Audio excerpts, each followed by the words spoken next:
today my guest is Alexei Govorine. Alexei, how are you, sir? I'm doing good, Dave. How are you? I'm doing great. Congratulations on your brand new job. Oh, thank you. You just started at Microsoft MCS Premier Support, right? Yeah, I got it just 2 days ago, signed papers. That's awesome. Let's talk about Visual Studio database tools. I actually wrote a series of blog posts on this a couple of years ago. Right. I'll send you a link. I have missed it. I don't know. Okay. This was maybe 3 years ago when it was first introduced, and you showed it to me. And it was nicknamed Data Dude at that time, but it was officially a separate product. It was the Visual Studio Database Professional. Database Professional. It was a separate edition of Visual Studio. Yes. And now it's bundled into several versions of Visual Studio. Yeah, you can get a Premium or Ultimate, and you can do certain things in a regular Professional edition. Okay. Yeah. So let's talk about what it is. This is basically a suite of tools for database. Yeah. So, I mean, historically, when developers do the development, and I say developers are the people that write the code, but then most of the application requires to either interaction with the data, like retrieving the data, storing the data, and usually it's stored somewhere like in some kind of relational database, like let's say argument SQL Server, For example? Yeah. And so the problem would be, so I make my development, I write the code, it's great, and then the database is completely managed by separate entities like DBAs or different group, or it's just done like by scripting. And a lot of times people run into a problem like, I'm deploying my code and everything works on my test environment, but production breaks and you don't know why it happened. And there's the reason why, because when you email a SQL script to people forget to apply the script, or it was applied incorrectly, or it failed, and there you go. The problem is that the code mismatch versus the schema mismatch, and you couldn't really deploy them all at the same time. So And that's a big problem because I might write code, I might add a new column to the table. I tell the VBA to do that, and my code is going to expect that column to be there. It'll crash if it's not there. Right, or it would be more. That's like a big error, so it would be easy to find. But there's very how to say it, subsettle. Cell, thank you, oh my gosh, it's been a long week. Cell errors, like for example, let's say you have some kind of a rate revision store procedure and you made some minor change, and it still works, but you just don't know that you're getting wrong rates. I'm just using it as an example. Sure, yeah. That would be a lot more programmatic. Oh my gosh. Problematic. Yeah, thank you, yeah, whatever. So anyway, my point here is... So Alexei's from Columbus, and that's why he has that heavy accent. Yeah, go Bucks! But anyway, so yeah, the problem runs into that you need to keep in sync your code and the schema. And then like there's some other variations, so let's say you promoted the application, and you want to go back to the previous version, and using modern source control like TFS for example, and you can go back and get it, as long as you check everything in. So I guess my point here is that, when we do the development, we should not just use coding the code, but we also treat schema as a code as well.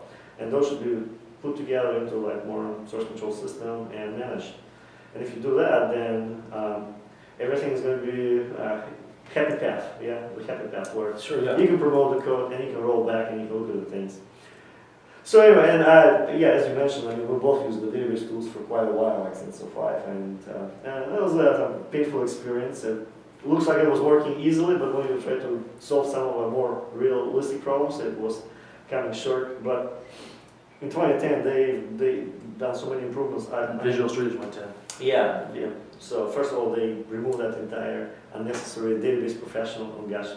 People were buying that anyway. Initially, the problem with that was it with the developer professional. Yeah, but still, the problem with that was so you create a project, and if you don't have the right revision, your solution would fail to open the project. So it was just a painful experience. Mm-hmm. So at least now people recognize that and actually include it in the Pro edition too. So you probably won't be able to do a lot of things, but at least you can open the solution and compile it. Right.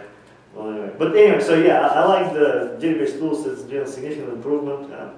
Some of the features matches like red gate tools and things of this nature, but I like it because it's like all in one IDE. So like for example, some of my favorite things that I like to use when I do development or show how I want to take it is Schema Compare, data generation, and unit testing. And there's a lot of, there's like tons of things that have been improved, like refactoring. So in the past, refactoring was very complicated. So if you like rename a move object, everything falls apart. But now like with the keep track of all the changes in the file, that kind of be able to rebuild those ultra scripts. Okay, before we start talking about the new features, I think there's a lot of people out there that aren't even aware this product exists. Let's talk about the features themselves. Can we start with the schema compare and what it is? Yeah, sure. So like, I'll just use an example. Have you run into a problem where you have a test development schema the developers develop against, and then let's say a test one, and everything works in development. You promote your code to a test environment, and nothing is working. The code is the same.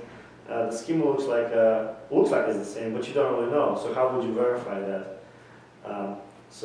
Because maybe somebody went like and modify the schema outside of the code promotion stuff. So like if I have admin permissions rights, right, I can go to test environment, test server, and just start mucking around with like the schemas in the test environment. And then when the developer promotes the code and the schema, I cannot really guarantee it's going to be exactly the same one. So it would be great to have a tool that will allow you to do the comparison and find out are those schemas the same, and if they're not the same, what are the changes and what changes have been made. And using the Visual Studio schema tools, you can actually then make decisions. Do you want to override, skip, update, and things of this nature. So it's just a tool that allows you to find out what's going on. So if somebody's modified a stored procedure in the test environment, that change wasn't reflected in the dev environment. Exactly. Or somebody's made a production fix. Yeah, well, I was going to go to production because hopefully nobody is making hot fixes against production right away. Right? I'm here to tell you it does happen. Well, that's too And bad. you're saying if they do that, then they are supposed to go back to development. If Supposed to, yeah, that's the word. Yeah. Well, anyway, so yeah, the schema comparison tools allow you to do that comparison. So, and then it also, so that's just one variation, but there's other variations. So like if you actually using the Visual Studio to keep track of your schema, you have your project and you want to compare the project changes to some environment that you'd like to deploy. Okay. So you can generate an alter script. So one other thing that you can do, like with schema tools, you can just use the schema tool to promote the schema changes. But a lot of times developers don't have those permissions. Let's say we go against production. So what it will allow you to do, it will actually allow you to generate the alter script that you can just save as a SQL file. And this is email it to just the- T-SQL that a bunch of Yeah, create tables, alter tables, tables. close enough. Yeah, absolutely. So that's one feature. So then what is the database project that contains? It contains all the schema objects. So DDLs, I guess. Those factors text files, right? With Well, T-SQL yeah, absolutely. or So it's a- DDL SQL. Yeah, well, DDL, yeah, sure. It's all text-based, I guess you could say, yeah. So Schema Compare is one tool. Yeah, well, one feature. One Well, feature. tool, whatever, yeah. I think of it. That's a great point. I think of it as a toolkit Okay, well, great. more than a product with a bunch of features. Oh, okay, well, I go all the way around, but who cares? Okay. Language is, English So is a second language, so yeah, I'll take your word for it. What's the next one? Data compare. Data compare. Yeah, that's useful. Oh, yeah, I like that too, So so. I think we're going in increasing order. Schema Compare is the one that I find most useful. Oh, really? Compare is I find them all very useful. The ones that I mentioned. Yeah. Because if you use one, so let's say you do schema compare and you use it, that's great. And let's say you're doing the new development, but it only gives you that much more productivity. But if you use data comparison tool, it will give you an additional level of integration, flexibility, and whatever the great buzzwords we use to make sure that we're productive or something like that. But anyway, so it adds the value. So like the data compare tool is great. So let's say, again, I'll use an example. It works in their environment, doesn't work in test environment, and everything is the same except for the data. So how do you find out what are the differences between the data, right? Mm-hmm. I mean, you can cover code, but like if you put bad data, sometimes it breaks application. Again, just using hypothetically, right? So how do you find out what the differences between the data in two databases? So you can use the data compare tool that allows you to essentially say, here's source, here's your target, let's compare. And you know, obviously if you have like large databases, like thousands of tables and gigabytes of data, or terabytes of data, however you want to go, you don't have to do everything. You can actually select all the portions of it So it probably doesn't make sense to be comparing your order history tables. Yeah, yeah. They may have tons of data, Well, I but mean, maybe your lookup, like the list of departments. sure, yeah. But I mean, if you want to take a vacation while the tool's doing the comparison, Right. for large amount of data, so you can definitely do that. Right. It'll be different, and sometimes there's a reason for it to be different. You want smaller subsets of data in your dev environment. Then you don't want production data in your dev. Again, environment. I would say, like with any other tool, the tools allow you, it's just a tool. You need to apply critical thinking, how you're going to take advantage of the tool's capabilities. So what's the data that's most important to compare between, say, in different environments? Well, so a lot of times, like when I use I can't really answer. It's really, it depends. How's that? You're Very invasive favorite answer. consultant? Yeah, that's right. I used to. Well, I still am, I guess. So what I find it useful. So for example, again, so troubleshooting issues. So if I really want to compare like certain aspects, and I kind of already know where the problem is, but I can't really narrow it down. Okay. And I don't really want to write any kind of code to figure out the patterns or something like this. So I use the data generation tool to show me what the difference is between Data compare tool. data compare tool. Yeah, so what I find most useful is in tables that are kind of metadata tables, the lookup tables. Yeah, sure. Those are the ones you absolutely want those to be the same. So a list of valid departments, valid regions, a list of states, codes for, Although if I'm doing it, I'll just Customer control the types. stuff. So all those lookup tables, which I kind of jump over ahead of time. So that it should be. So you're talking about data generation, I can tell. yeah, data generation. But Actually, I'm talking about deploying the code. I mean, the Alright. schema, and I would actually code that stuff so it would be always the same. But It could be, but again, somebody could go into your test environment and change that data. They say, you know what, let's just go to that, I'm testing out the department maintenance screen. I'll just add a new department, or my unit tests don't clean up after themselves, whatever. yeah, and that's exactly why I would script those lookup tables to rebuild them as I'm redeploying the schema, for example. And how do you do that? Well, we'll get to it. So let's finish about data generation, the data compare tool. All right. So the other thing that I really like about it, so data compare tool allows you to compare two databases. Like let's say I have a blank schema and I have like some production data, and I'd like to be able to pull the data in.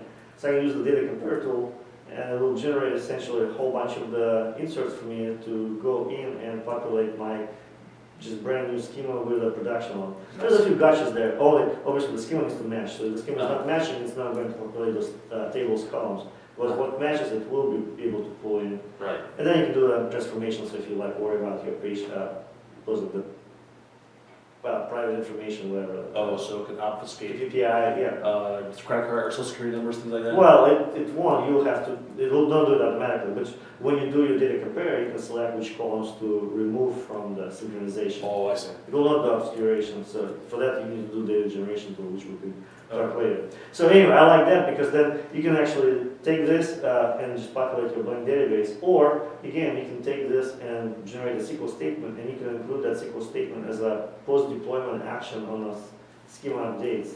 So let's say, like, we'll take the radical approach. Every time I build my database in test environment, I'll remove everything and rebuild everything from scratch. So, like as you said, somebody went in and monkey around with the data because they wanted to test something and didn't clean up.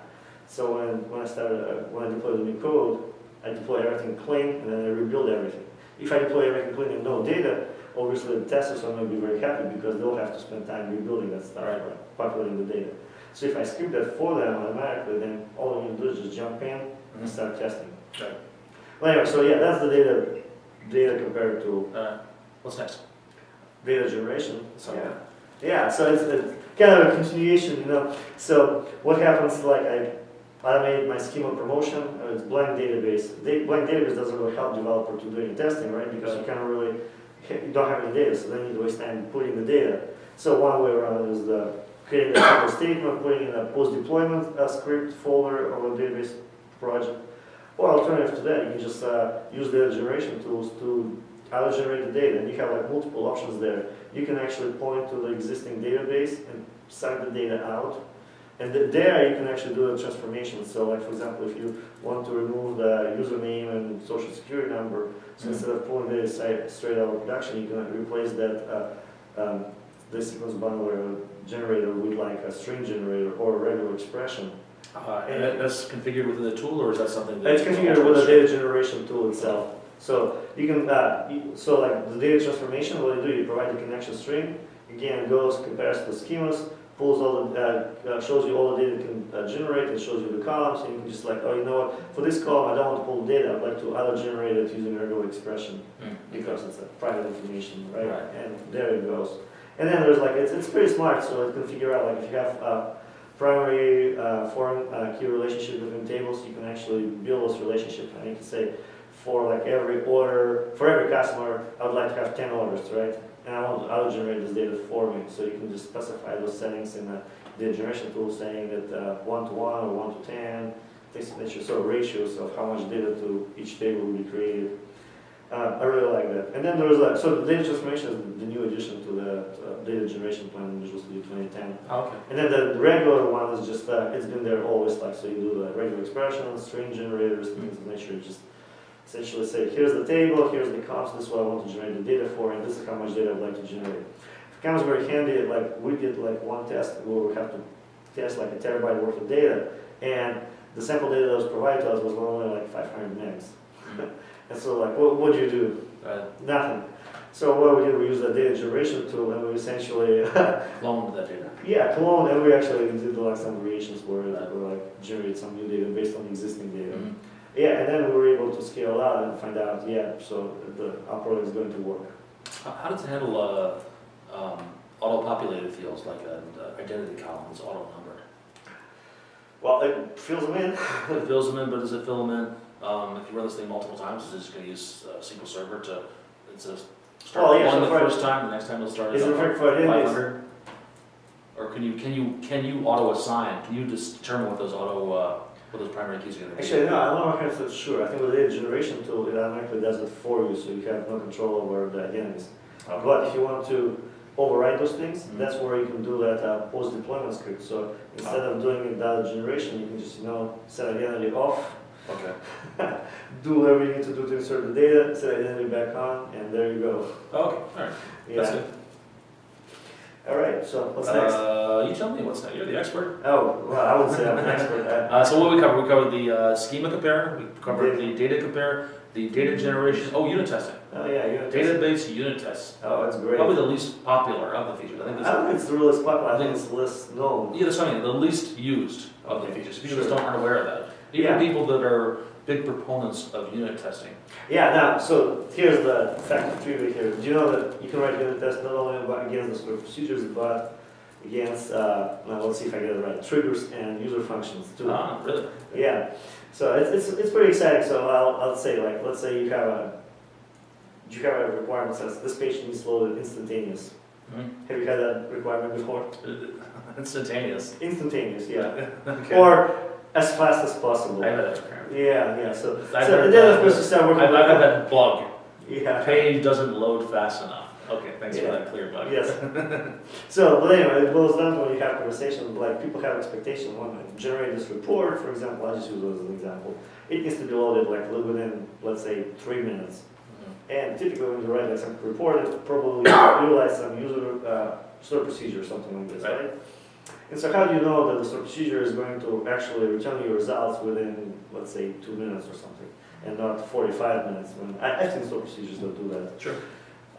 Well, now you can write a unit test for that. Or another thing, like how do you, let's say you put that complex rating logic into a stored procedure, how do you verify that that logic is actually working? Right. So you'll have to write some other unit tests outside of the database layer, right? So like some UI or middle tier or something else. And you should still write them, but how do you verify that the stored procedure is working if that's what you're using?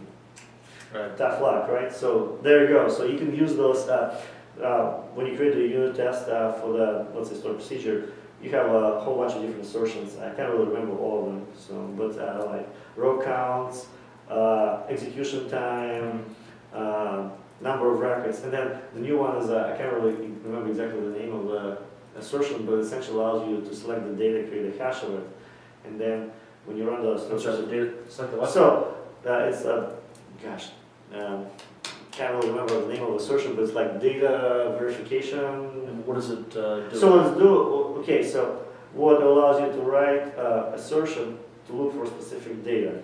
Okay. And if it finds this data, then unit test passed. So to see whether or not you expect this to return the value of 5. Well, 5 is easy, right? You just, well, let's say 5 for Alexei Govorine, that is, I don't know, at code match 2011. So if you want this data to be returned, then, and like, in rows and columns, and you can do multiple of those. Oh, okay. If you find it, that block of data, then sort procedure works. If it doesn't find, then you screwed. And so what it does, it's essentially, you write the SQL statement that executes, and then you select the data elements that you're interested in and creates a hash for your hash value. Okay. And then next time the sort procedure runs, it will just look for that hash, and if it finds the hash in the results, you're all set. If it doesn't find, you're not. So which will allow you, like, let's say you have like on Alexei Govorine code match 2011 attending, right? So you selected that value, it becomes cache, but then you insert a whole bunch more data. And how do you know if your sort procedure has the Alexei information? Okay. So you can use that.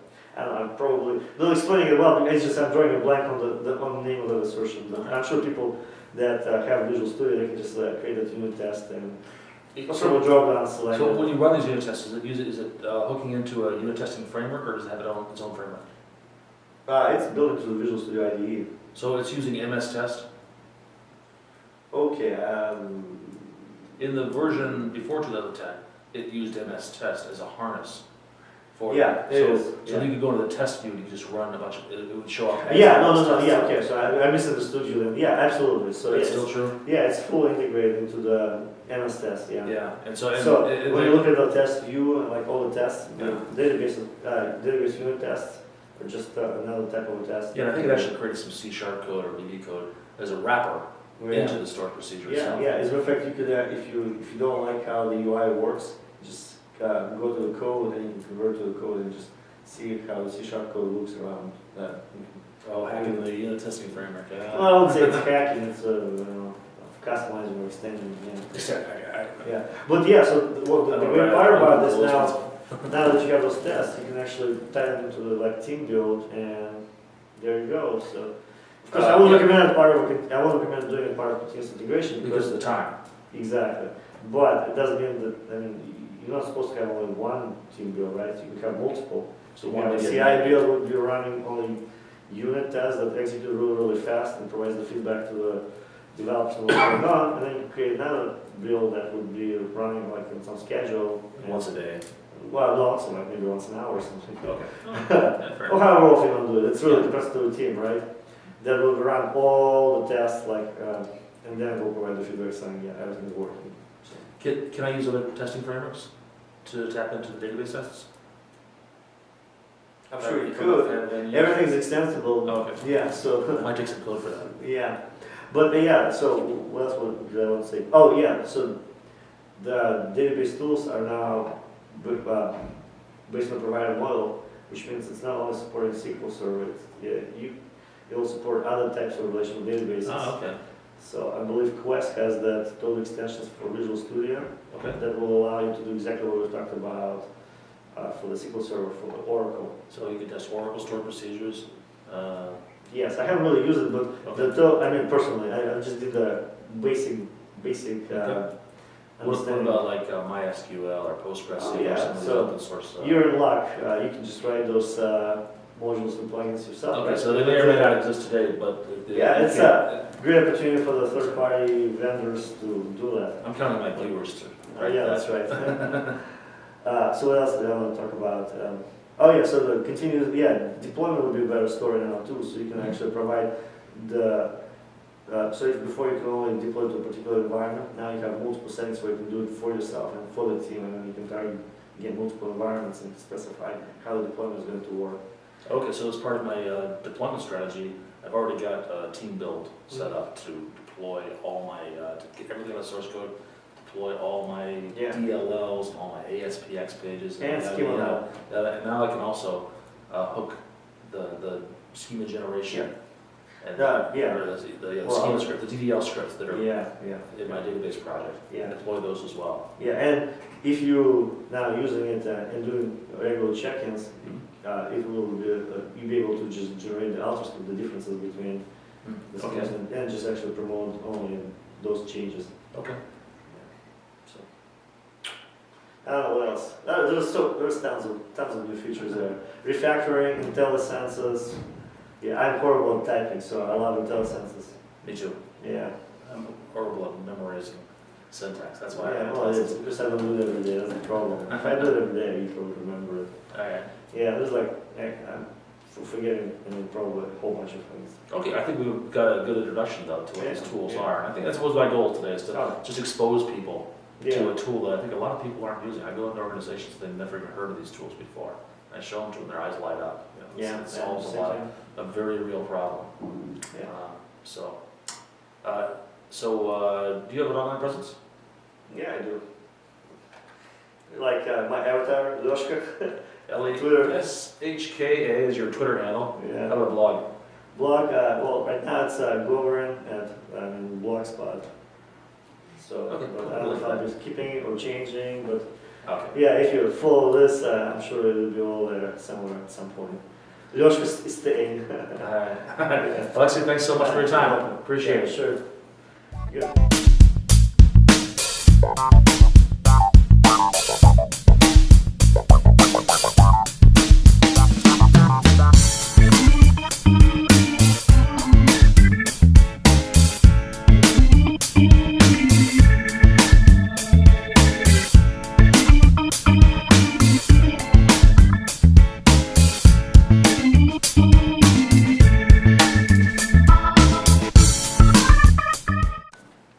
Technology and friends.